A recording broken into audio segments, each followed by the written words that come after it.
Salutations, greetings in the dear name of our Savior Jesus Christ. This is Saved by Grace to Obey. Welcome to our study today. It is on tearing down the foundations. Tearing down the foundations based on Daniel chapter 7. I am your host, Christopher Baka. Saved by Grace to Obey is your spiritual fountain for end time events. If you are new to this channel, please do subscribe so that you are notified of our future uploads. Before we pray, before we proceed, let us pray. Our Father and our God, it is nice to be called by your name. Thank you because of your grace, and thank you because of your love. Thank you because of the plan of salvation that is complete, and we look forward to that blessed hope, Jesus' second coming. May thy Holy Spirit speak to us and prepare us to receive this message, because we pray in Jesus' name. Amen. Amen. Welcome once more. Tearing the foundations. Here we are looking at a critical topic. What are these foundations that are being torn down? And what does it mean to tear down the foundations? We are looking at Daniel chapter 7. But before we go to Daniel chapter 7, we are going to look at the foundations. And on your screen, 1 Corinthians chapter 3, verses 9 to 12. For we are laborers together with God. Ye are God's husbandry. Ye are God's building. Verse 10. According to the grace of God which is given unto me, as a wise master builder, I have laid the foundation, and another buildeth thereon. But let every man take heed how he buildeth thereupon. Take note of verse 11. For other foundation can no man lay than that is laid, which is Jesus Christ. The foundation is laid. That foundation that is laid is Jesus Christ. And there is no other foundation whatsoever. That is the foundation upon which each one of us must build. Verse 12. Now even man build upon this foundation gold, silver, precious stones, wood, grass, straw. Every man's work will be manifest. Now, what is the apostle telling us here? We can build on this foundation, but which material are you using to build on this foundation? If you use the precious stones, then you are safe. But if you use wood, grass, straw, that is not what we expect you to use in building, because that is not a strong foundation. Now, in tearing down these foundations, we are looking at Daniel chapter 8. It is our key text for today. And on your screen, let us read. I considered the horns, and behold, there came up among them another little horn, before whom were 3 of the first horns plucked up by the roots. And behold, in this horn were eyes like the eyes of a man, and a mouth speaking great things. Now, the speaking of great things is actually the tearing down of the foundations. Because these great things that are being spoken of here are against the foundation that is already laid, a foundation that is Jesus Christ. This is what we will expound on as we study these great truths. Now, Daniel chapter 7, that is the outline. Verses 1 to 6 and 17 brings to us the dream about the 3 great beasts representing 3 successive world empires, starting with Babylon, then Medo-Persia, and Greece. They were successive. They succeeded each other in the order that the prophet was shown, and that is proven by history. Verses 7, 19, and 23 present to us the 4th beast, which is pagan Rome. Pagan Rome apparently reigned the longest, from 168 BC to 538 AD. The 10 horns proceeding from it, yes, they came, but it was not conquered. It only broke down into the 10. When you're looking at verses 8, 11, 22, 24, and 26 to 26, the terrible little horn power is introduced. That is the key subject of our study today. Verses 9 to 10, 13 to 14, 22 and 26 present to us the judgment hour.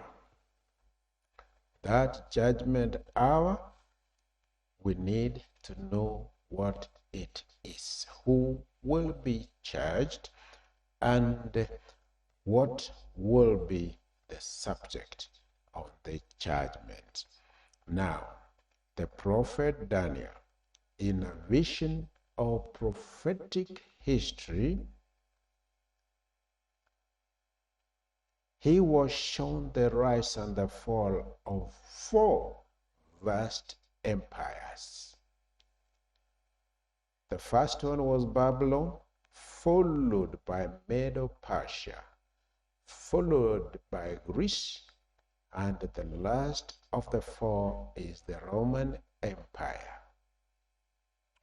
This one is recorded in Daniel chapter 2 and Daniel chapter 7. The 2 chapters are parallel. They present the same prophecies, they only differ in the detail. About 1,000 years before the events occurred, Daniel foresaw the dismemberment or disintegration or division, if you may say, of Western Europe.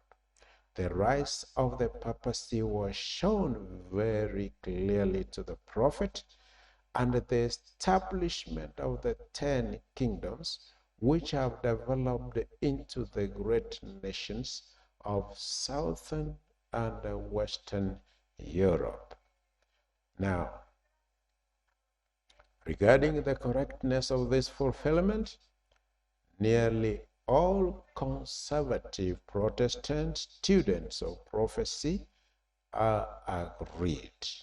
You can get a few outliers on this, majorly the Jesuits and all those who have gone to the Jesuit schools and been taught the Jesuit ideology, because they want to divert the attention of the world from the little horn. They want to give a different interpretation of this prophetic message given to us by Daniel the prophet. On your screen, the 7th chapter of Daniel especially goes into detail on the prediction of the Antichrist power that for long ages was to seek to crush God's people and to do away with his moral law. This issue, this paragraph, introduces to us the issue at stake. It is the commandments of God. It is the law of God. That is why the Antichrist power is here with us.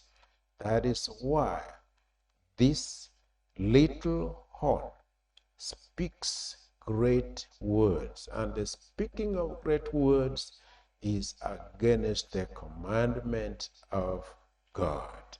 Daniel chapter 7, the bullet in the middle, gives a careful description of the rise of this power.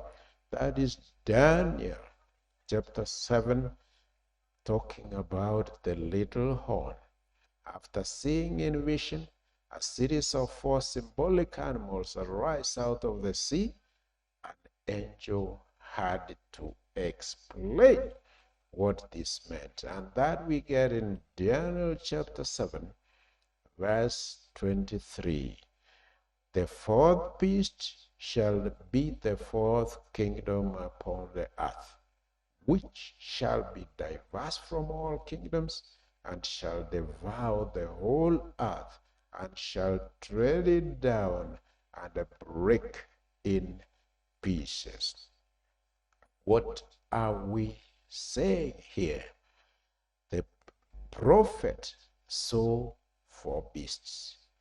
The 3 first beasts had names and they knew them. The 4th kingdom was diverse. It doesn't exist in real life. It didn't look like anything Daniel had ever seen. It was diverse. It didn't have a name. And Daniel could so not give it a name. It was to devour the whole earth and tread it down and break in pieces. Now, that 4th beast is further described as having 10 horns and rising out of its head, and we are told what these horns represent. And we read that in Daniel chapter 7, verse 24. The 10 horns out of this kingdom are 10 kings that shall arise. In the dream, as Daniel slept,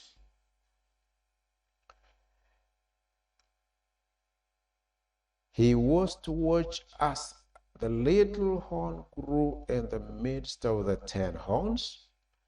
As it arose, it uprooted 3 of the 10 horns. Take note, uprooted. When there is uprooting, there is nothing left on the ground, not even a stump.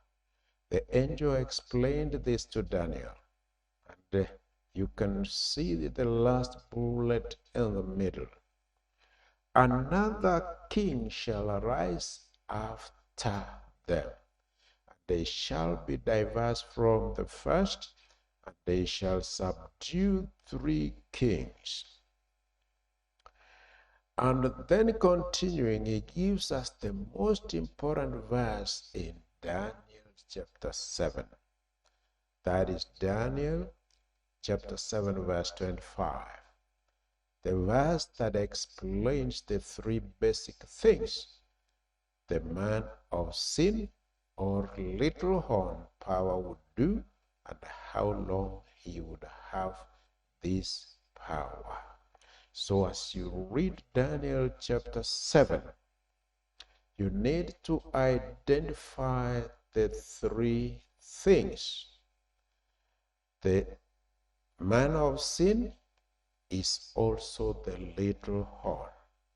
What he would do and how long he would have this power. Now, Daniel chapter 25, chapter 7, verse 25. And he shall speak great words against the Most High. 2, shall wear out the saints of the Most High.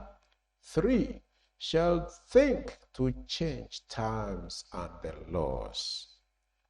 And they shall be given unto his hand until a time and the times and the dividing of time. That is very critical. The little horn shall speak words against the Most High. And what does this mean? Speaking words against the Most High is to be kind of a competitor with the Most High. God has given us his commandments. The little horn will come up with his own commandments. Shall wear out the saints of the Most High. That means persecute the people of God. And 3, think to change times and laws. Yes, the little horn has attempted to change the commandments of God. And the time is given there. Now, elsewhere in chapter 7, we are told, and behold, in this little horn were eyes like the eyes of a man, and a mouth speaking great things. Eyes of a man, a mouth speaking great things. It is curious why this little horn does not have ears. It has eyes, it has a mouth. Why it doesn't have ears is a subject that can be looked at. The little horn had eyes and a mouth that spake very great things. His look was more stout than his fellows. And that you read in Daniel 7, verse 20. I beheld, and the same little horn made war with the saints, and he prevailed against them.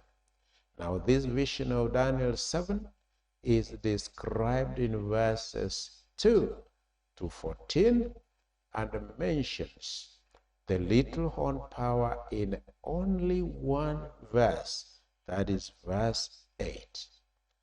You can be startled that the work of this little horn in trying to destroy both God's law and his people was so terrible that in the explanation that followed, that is verses 17 all the way to 28, Most of it is about this fourth beast and the little horn.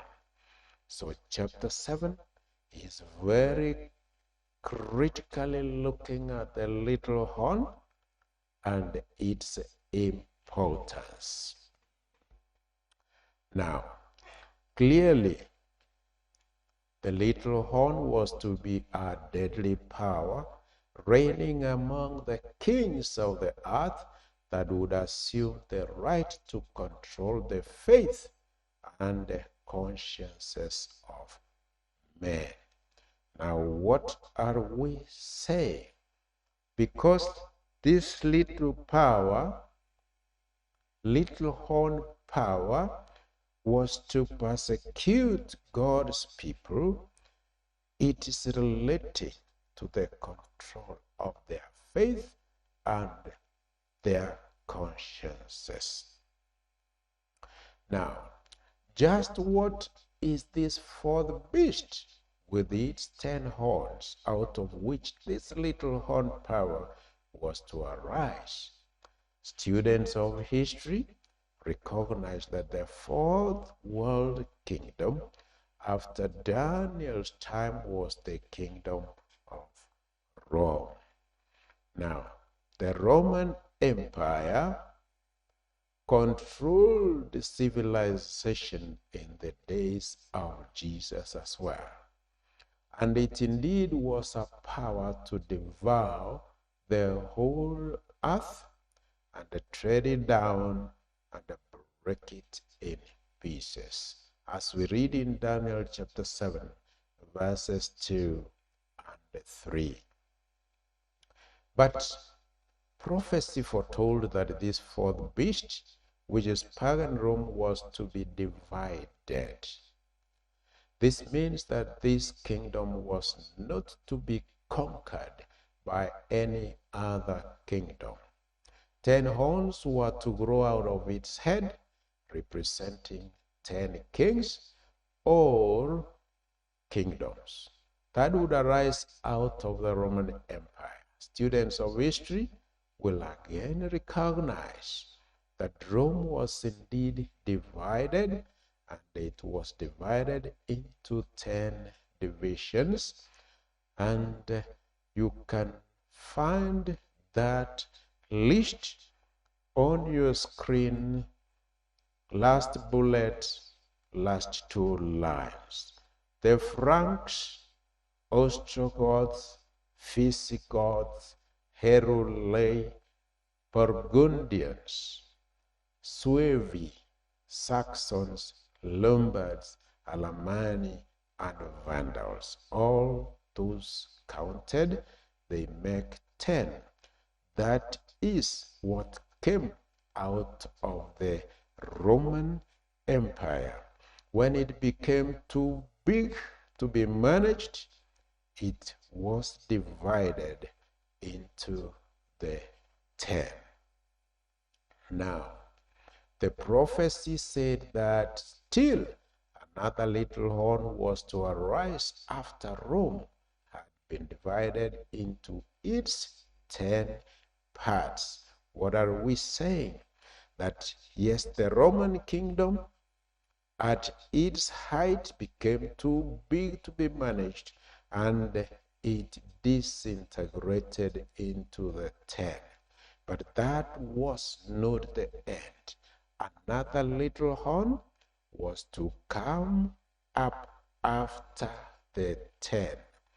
And as you read more about the little horn, it came up and uprooted 3 of the original 10 horns. Now, let us consider the little horn.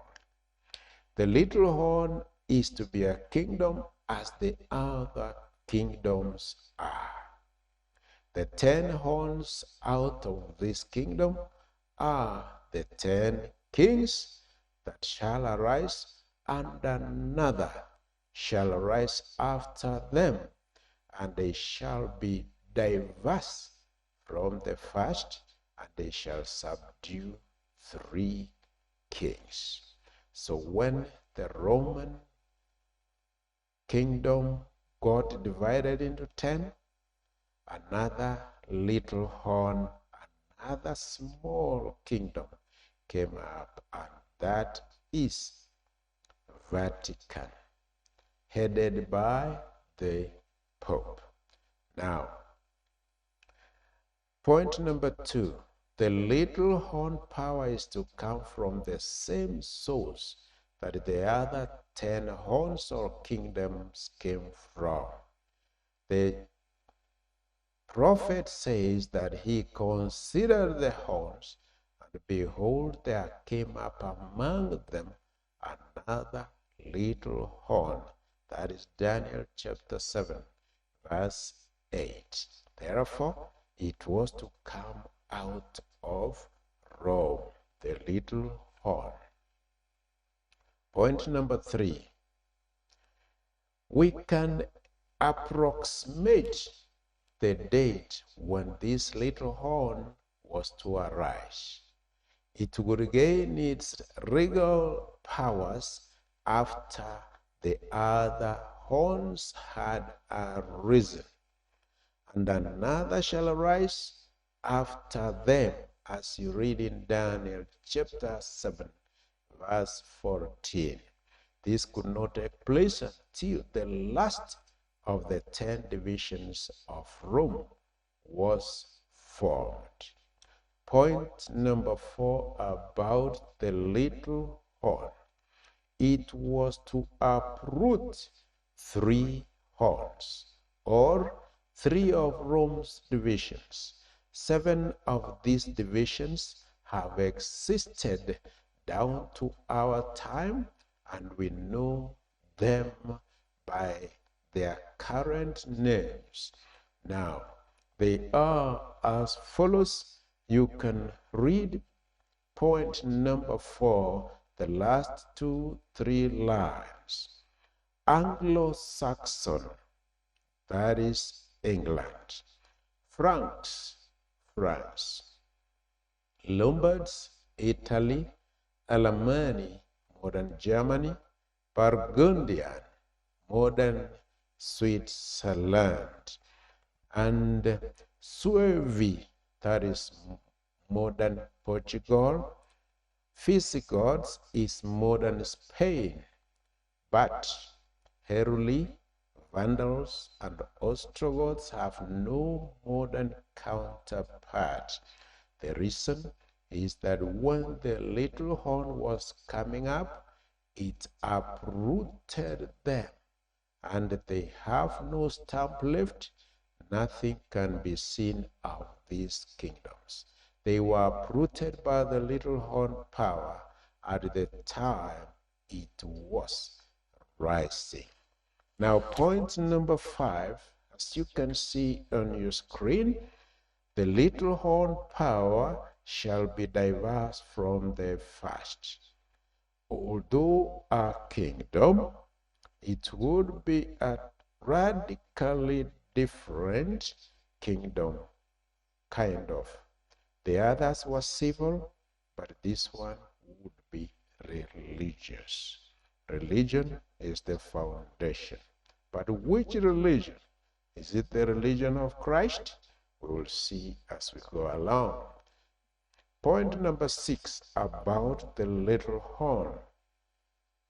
This religion, exercising the power and force of a worldly kingdom, was to have a leader at its head, for it speaks through the mouth of a man. And beheld, in this little horn were eyes, like the eyes of a man, and a mouth speaking great things. Daniel 7, verse 8. A man was to be at the head of this power, a man with human eyes and human mouth. Now, those are 6 points about the little horn, but that is not the end. Let us see other things that this little horn was doing as it came up. Point number 7. This mouth would speak great things. Now, we skip to Revelation chapter 13, which is a parallel prophecy of this apostate power and its blasphemies. Now, in Revelation chapter 13, verse 6, we are told that he opened his mouth in blasphemy against God, to blaspheme his name and his tabernacle and them that dwell in heaven.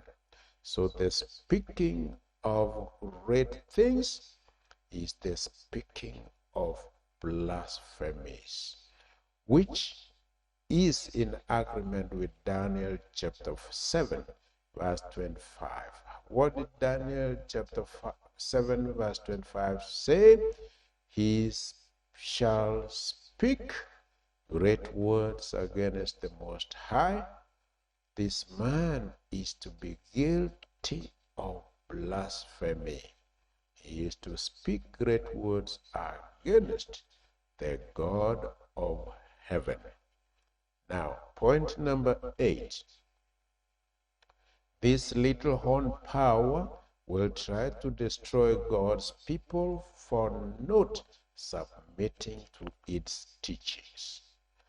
Remember, people cannot effectively be forced to worship.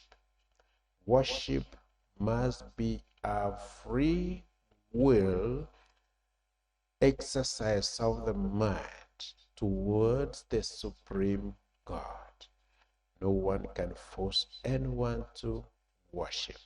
But this little horn power tried to force people, and even now it is trying to force people to worship in its own way. Point 8. This power will try to destroy God's people for not submitting to its teachings. The prophet writes, I beheld on the same horn, made war with the saints and prevailed against them. It was predicted that he would wear out the saints of the Most High. Now, this is very critical. Little horn power, spiritual power. Without moral authority, it had to resort to force our people to worship. The last point that we would want to consider about the little horn power is the period. And I would like you to stop the video and read all that we have in this slide. Now, the length that this power would have supremacy is in the Bible, and as you read in Daniel chapter 7, verse 25, and they shall be given unto his hand until a time and the times and the dividing of time. In Revelation 13, the same period is mentioned. Speaking of the same power, we are told, and there was given unto him a mouth speaking great things and blasphemies, and power was given unto him to continue 42 months. 42 months. And again, in Revelation 12:6, the length of time, which is also parallel to 11:3, is spoken of as 1,203 score days. You can read each of those passages carefully. Now, in prophecy, a day, when it is used as a symbol, stands for a year. And that you find in Numbers 14, verse 34, and Ezekiel 4, verse 6. A time in prophecy also, when it is used symbolically, it is the same as 1 year. You can look at it in Daniel chapter 11, verse 13. And 3.5 times would be 3.5 years. Now, this is the same as 42 months, and both are equal to 1,260 days or years. A prophetic year was composed of 360 days of 12 months, each month having 30 days each. This is the symbolic time of Bible prophecy, and so, as it was predicted for over 1,000 years, the little horn power ruled men's lives. This period, 1260 years, cannot have a meaning unless we know when it started and when it ended. On your screen, the decree of the Emperor Justinian, issued in AD 533, recognized the Pope as the head of all the holy churches. The overwhelming defeat of the Ostrogoths in the siege of Rome 5 years later, that is 538, was a death blow to the third of the 3 horns that were uprooted. So what are we saying on this point?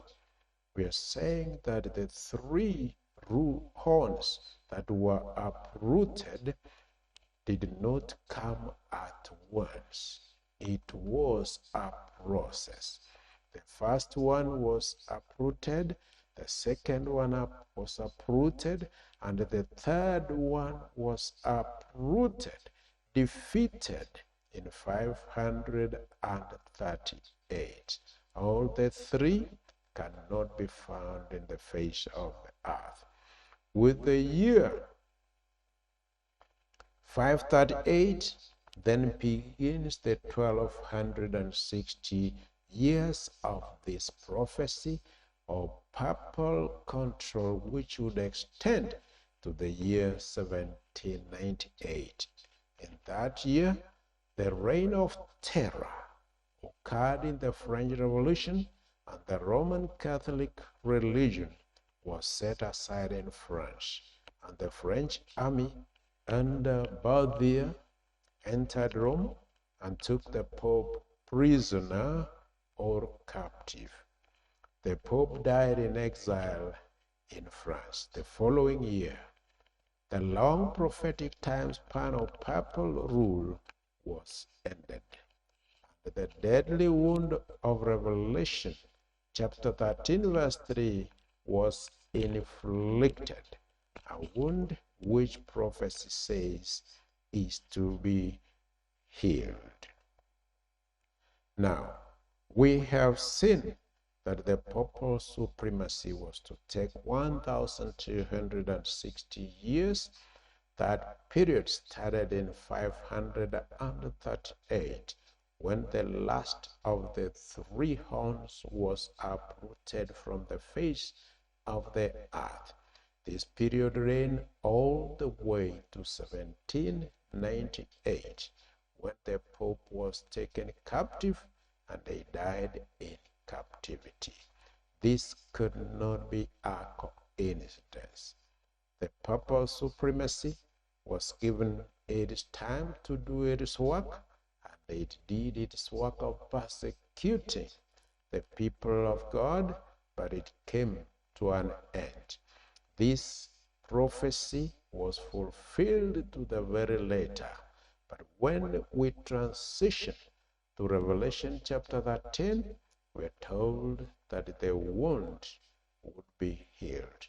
And the wound has now been healed because the world is now wandering after the little horn or the beast. The Lord bless you as you understand this prophecy and as we move towards the very close of this world's history. May you be ready to receive Christ because he is coming very soon. Be ready for our next episode. The Lord bless you. Let us pray. Thank you, our Heavenly Father. You have unfolded to us the little horn beast. Thank you. Prophecy foretold it, and it was fulfilled to the very letter. We thank you because history confirms it. Bless us, and may the Holy Spirit continue to lead us and guide us to make us ready for your soon return. We pray in Jesus' name. Amen. God bless you. See you next time.